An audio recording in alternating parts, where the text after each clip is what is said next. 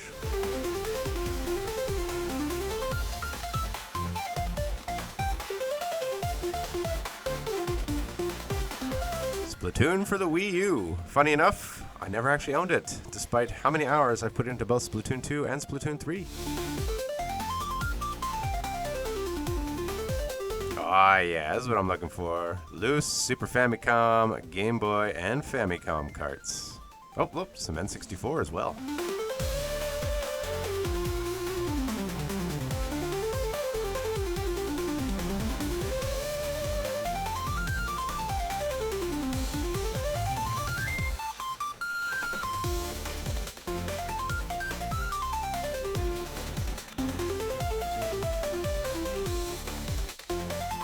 When we were in Osaka, we weren't able to check out too much of the nightlife because I was really sick.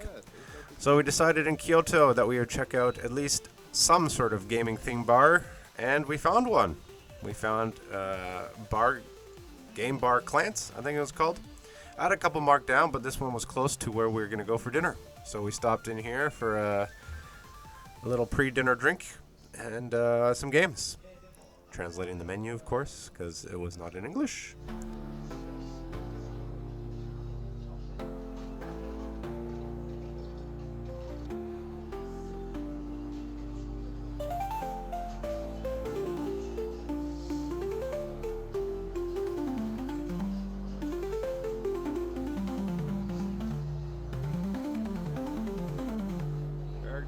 The bar is very much game themed, and I think in the before times we could actually like play video games here, but now they just have like these small one-up arcade cabinets that are like tabletop that you can play, kind of single player.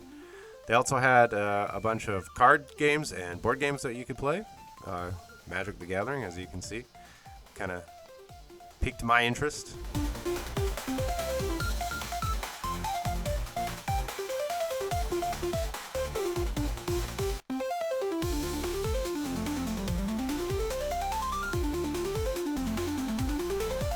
We settled on this weird Tetris type balancing game. We weren't really sure how to play it, so we just kind of made up our own rules and figured if it tipped over, you had to have a drink, or you lost, or both. Why not?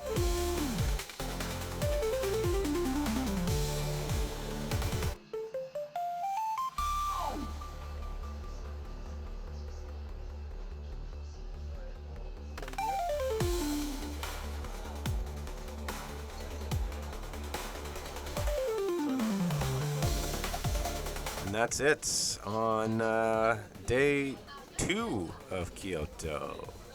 We got some barbecue for dinner that night. Tomorrow we make the train ride back up to Tokyo.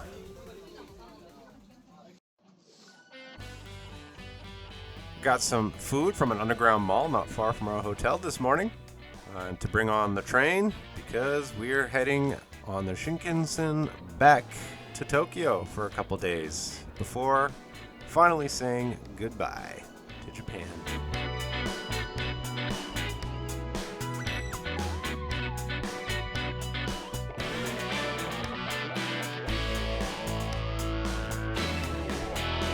Checking into my hotel, decided to stay at the Hotel Grassery in Shinjuku, which is also the Godzilla Hotel.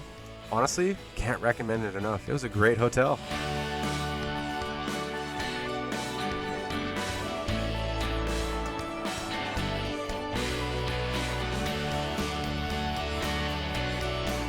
Back to Shibuya.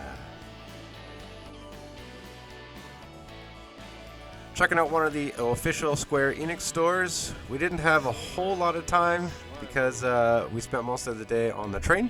It is a two and a bit hour train ride from Kyoto to Tokyo. But we did figure we could check out the Square Enix store.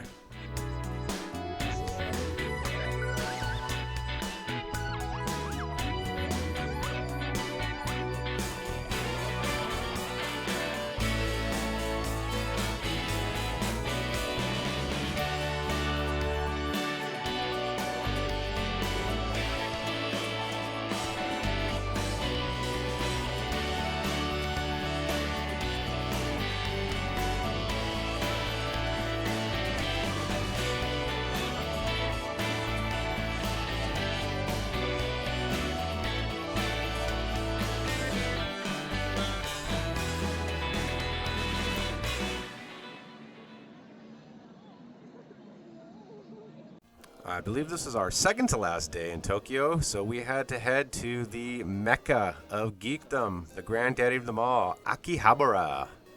Of course, you can imagine what I wanted to do here. Look at video games.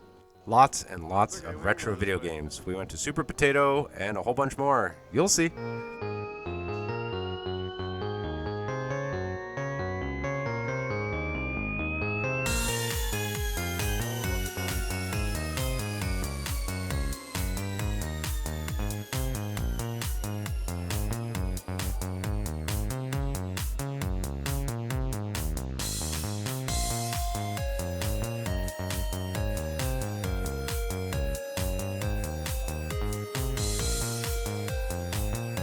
So this is Yodobashi, the Akiba branch, Akihabara, and Yodobashi is kind of a chain. They're everywhere, but this was the first stop.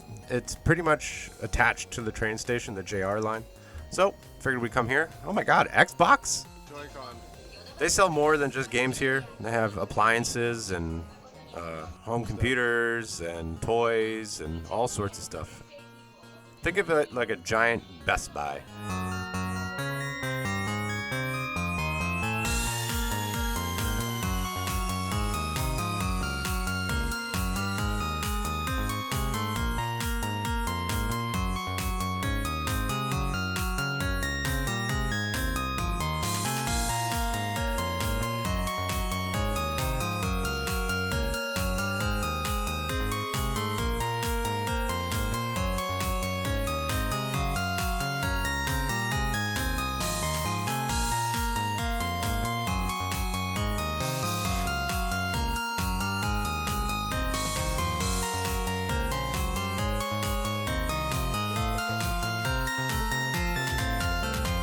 Next up was the Square Enix Cafe. You have to get a reservation to go in here, and sadly, I think it's gone now. I think they shut it down, the Akihabara one. But we decided to go check out the store, see if there's anything we wanted. Anything different from the official Square Enix store we were at the night before.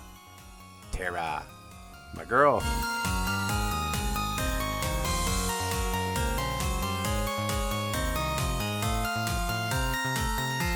Alright, here we are. Super Potato. Now these are again kind of everywhere. There's one in Osaka and Kyoto. I decided to wait until we got to Akihabara to see this one.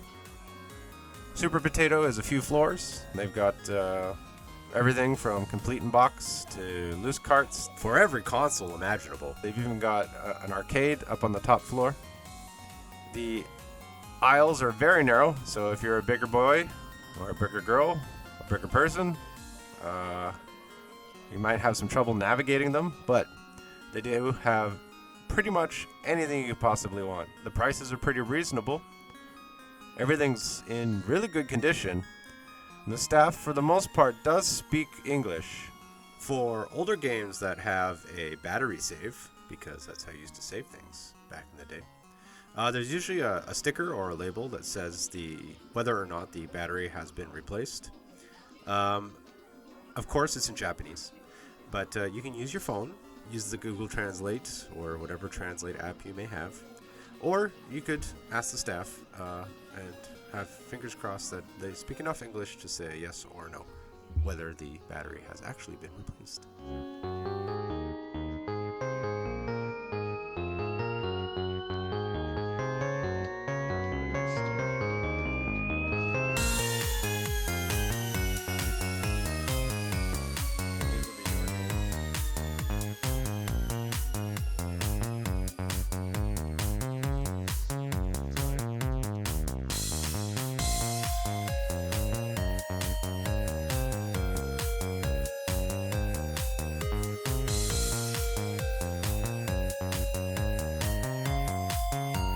Here's a whole wall of Game & Watch. Every single iteration you could possibly imagine.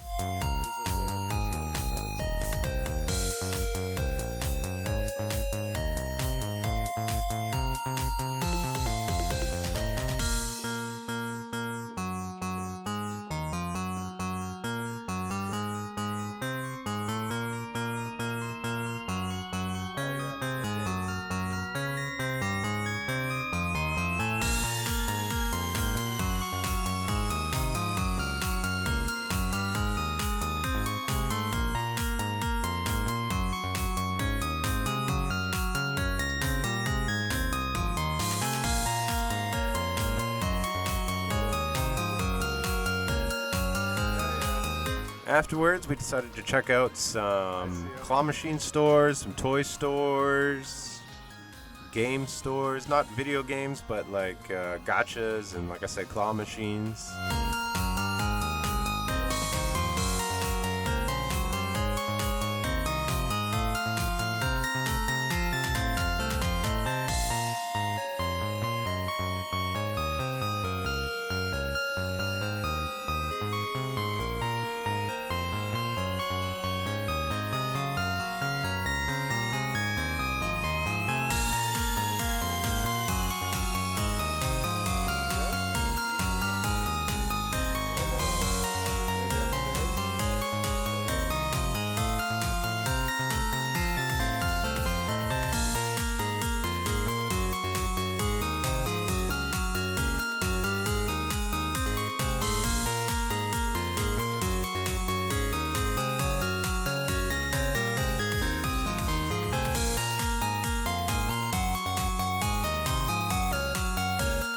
I went to the Hard Off, thinking maybe I could find a decent price on a PS Vita. Sadly, no. But this is different from a Book Off. The Hard Off specializes in hardware, mostly. You can see we got some old video cameras here. They do have video games, so of course I looked at them.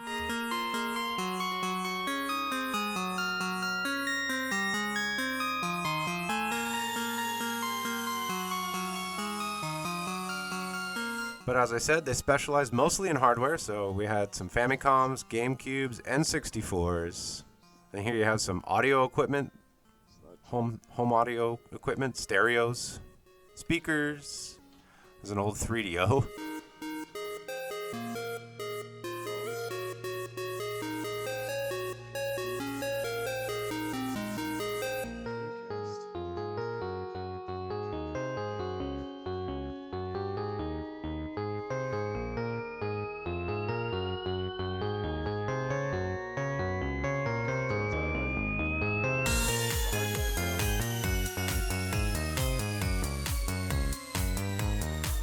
Here's a Book Off.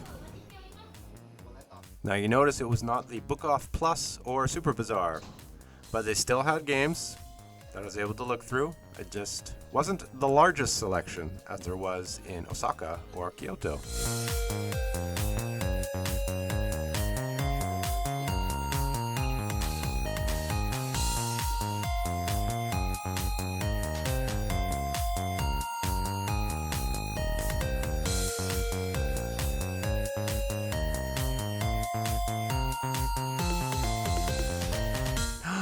Complete in box. Famicom Wars. Oh, should I get it?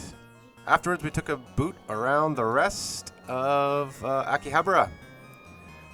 Then we found another game bar, a barcade. We had to check it out. This place had a couple machines, mostly street fighting games, but also Metal Slug, and it's located right in Akihabara. So we stopped here just before we made the train back to where we were staying.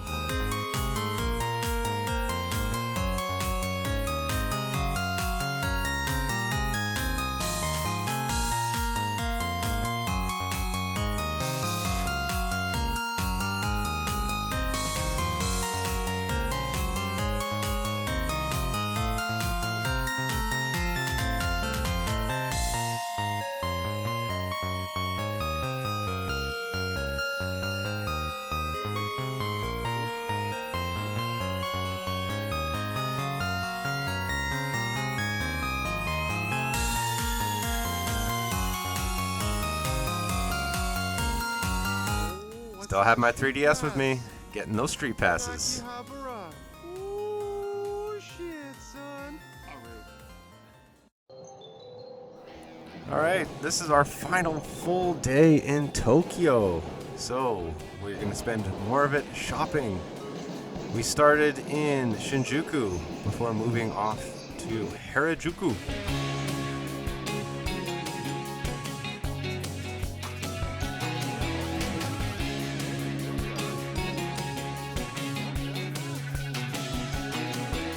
Hey boys, what's up? All four of us. We stopped at this neat little coffee spot They had pies, as you can see. I, of course, got a shepherd's pie because I can't have a normal pie. Thanks, dairy. Needed to fuel up so that we could get the most out of our last day of shopping.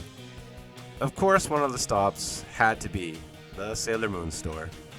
Even though there wasn't a whole lot of stuff that was meant for me, I still had to come, check it out, see if there's anything Sailor Pluto related, she's my girl, and just check out anything in general. It's a very pretty store. They've got everything you could possibly imagine. Clothes, they have costumes. Of course, a little bit of food before heading off to our next spot. Japanese food is so good. Everything is cooked with so much care. Everything is presented well. It's just delicious. It feels so fresh.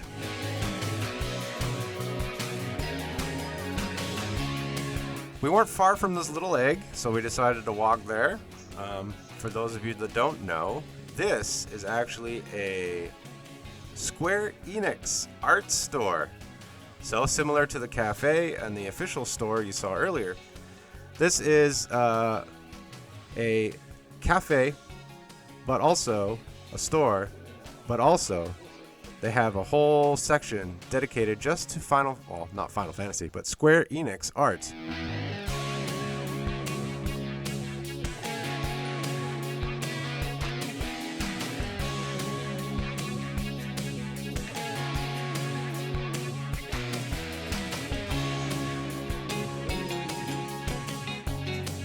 This is the art section of this store, of this building, I should say. Statues, mostly, but as you can see, it's really cool in here. Very easy to get lost. Final Fantasy. This was the centerpiece. A very cool water feature, housing one of the crystals.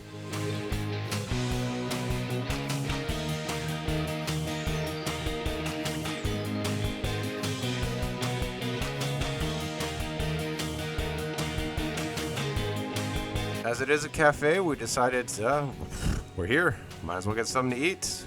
And to our delight, they sell adult beverages, so we got a few of those as well. Of course, all themed in Square Enix. Kingdom Hearts, Dragon Quest, Final Fantasy, all of it.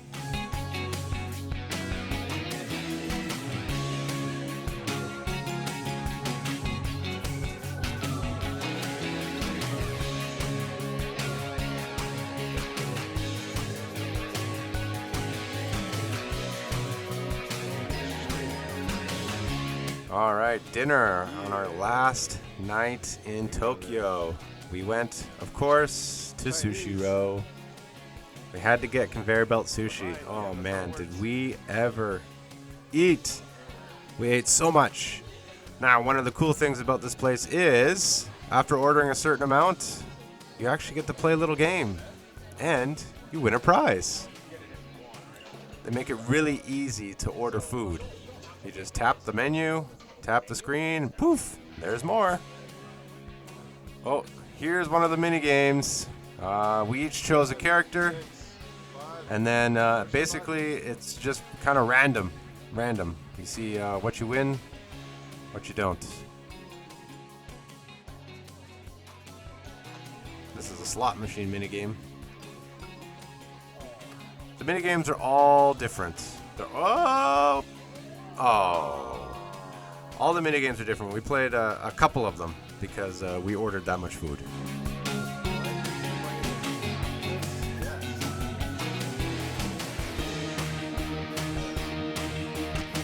Utter devastation.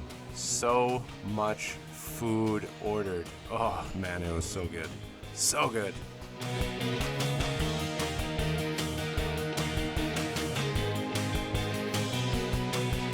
Then it was back to our hotel for a little nightcap, and that puts a button on our last night in Tokyo, in Japan.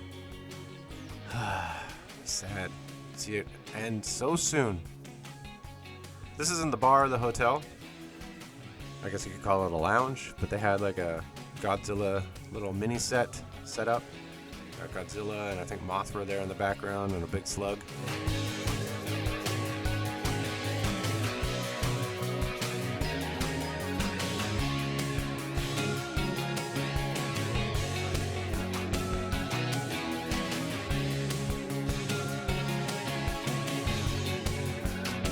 And that's it. That'll do her. This is the train ride back to Narita Airport, back to Taiwan, back to reality, sadly. I just wanted to say thank y'all. Thank you to y'all. This has been a pretty big project. We went obviously in the winter, and as it was cold, and it is now fall. So it's been a lot of work, and I want to thank you for sticking with it till the end. If you have, there was 10 plus hours of footage I had to cut down into these 3 videos. So yeah, thank you. Thank you for coming along on this wonderful trip to Japan with my friends and I. And hopefully you hopefully there's some stuff in here that you really liked, and maybe some ideas for your next trip to Japan. So this is the end of part 2 of the trip to Japan. I hope you've been enjoying it so far, following along. It was a great time. If you like this content, please do let me know in the comment box below. Give me a thumbs up. I've got part 3 coming soon. It'll be all the pickups, everything I bought while on this trip. So you can ring that little bell for notifications to let you know when that video drops. Please do follow me on all my socials. It's at tunafish, that's fish with the PH09. Pretty much everywhere. Instagram, Twitter, never X, and Bluesky. I think Twitch as well. And until the next video, goodbye, auf Wiedersehen, and 再见.